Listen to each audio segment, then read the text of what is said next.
Hello అందరికీ egg bajji ఎలా చేసుకోవాలో చూపిస్తాను. చాలా సింపుల్ అండి. 4 గుడ్లు సర్వలో వేసి నీళ్ళు తగినన్ని పోసి స్టవ్ వెలిగించాలి. ఒక 20 నిమిషాలు బాగా ఉడకనివ్వాలి. 20 నిమిషాలు ఉడికితే బాగా అది లోపల ఏదన్నా పచ్చసొన కూడా ఉడుకుతుంది. ఈ లోపల శనగపిండి, ఉప్పు, కారం, పసుపు, జీలకర్ర, వాము, కొంచెం సోలా పొడి వేసుకొని బాగా తగినన్ని నీళ్ళు పోసుకొని బాగా కలపాలి. ఎంత బాగా కలిపితే అంత బాగా వస్తుంది బజ్జీలు, లేదంటే బాగా రావు.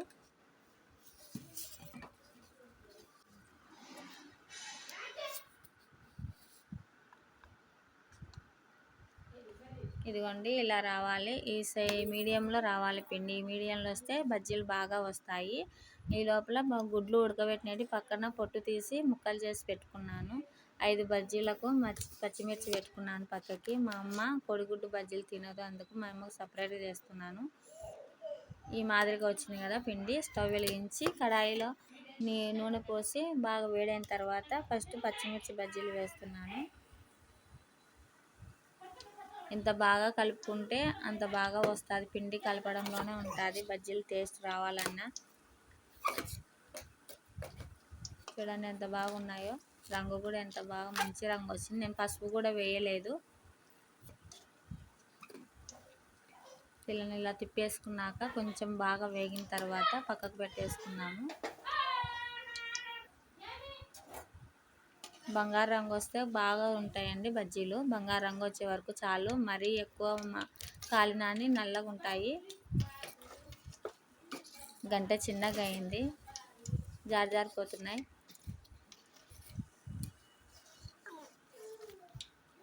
ఈ వీడియో చూసే ముందు ఒక చిన్న లైక్ కొట్టండి.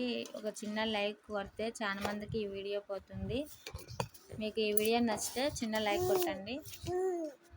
కోడిగుడ్డు బజ్జీలు చేసుకున్నాము. గుడ్డు దాంట్లో వేసి బాగా మునిగిన తర్వాత గంటతోనే వేసుకోవచ్చు, చేత్తోనే వేసుకోవచ్చు. ఇలా బాగా వేగాలి. ఎగ్ బజ్జీ రెడీ అయింది. మీలో ఎంతమందికి ఎగ్ బజ్జీ అంటే ఇష్టమో కామెంట్ చేయండి. ఒక 10 నిమిషాల పనే ఇంట్లో చేసుకోవడం. బయట పెట్టే కంటే ఇంట్లో చేసుకోవడం చాలా బెటరు. మన ఇంట్లో మనం చేసుకుంటే కడుపు నిండా తినచ్చు. బయట కొనుక్కున్న వరకే 1, 2 తినగలము. అదే ఇంట్లో చేసుకుంటే ఎన్నైనా చేసుకోవచ్చు. నేను చేసే వీడియోలు మీకు నచ్చినట్టయితేనే ఒక చిన్న లైక్ కొట్టండి. కోడిగుడ్డు ముక్కలు చేసుకుంటే కోడిగుడ్డు బాగా ఉడుకుతుందండి. మామూలుగా రౌండ్గా అలానే ఉంటే లోపలది ఉడకదు. అందుకని ముక్కలు చేసి పెట్టాను.